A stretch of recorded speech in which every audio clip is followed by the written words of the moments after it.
Mia. Lunéville, nuit de Noël. Mia remonta la rue Carnot et s'avança sur la place Léopold. En ce soir de réveillon, le ciel était dégagé, sans un nuage. La nuit était par conséquent magnifique et limpide, mais glaciale. Gelée jusqu'aux os et transie de froid malgré son épais manteau, elle grelottait et chercha un relatif abri dans une encoignure de la porte cochère au pied du salon des Halles. Elle se laissa tomber et se blottit dans le coin, tout contre le bois épais de l'énorme porte.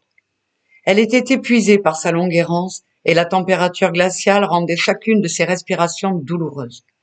Elle poussa un soupir déchirant de désespoir et de chagrin. Comment avait-elle pu en arriver là?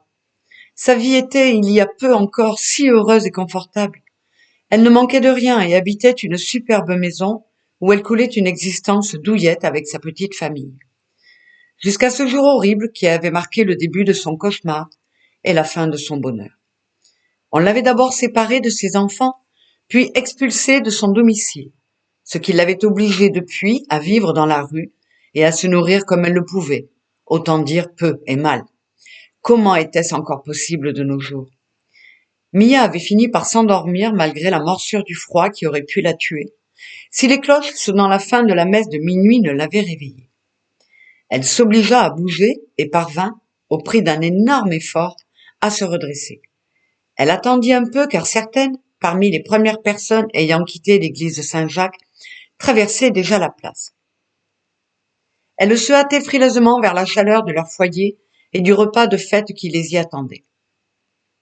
Saisissant le moment propice, Mia se décida enfin et progressa péniblement vers la rue du général Leclerc qu'elle traversa.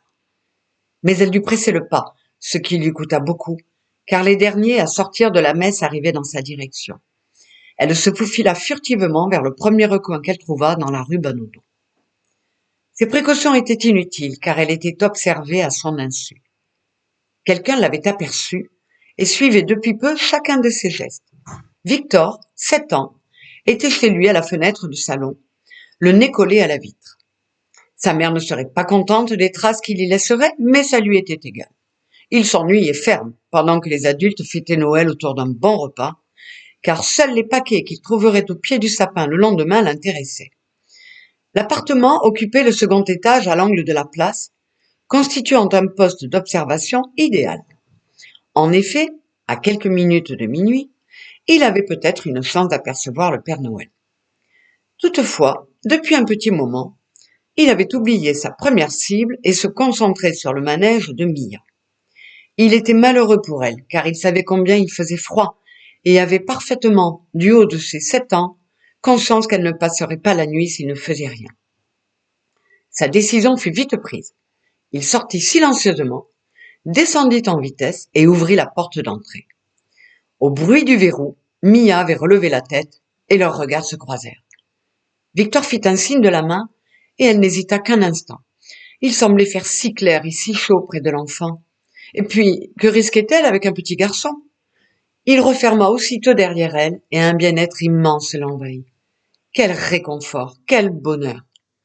Victor la précéda dans les escaliers qu'ils montèrent en courant, déjà amis et complices. En arrivant en haut, elle se frotta aussi fort qu'elle le put contre les jambes du garçonnet. La chatte Mia avait retrouvé un foyer en cette nuit de la nativité.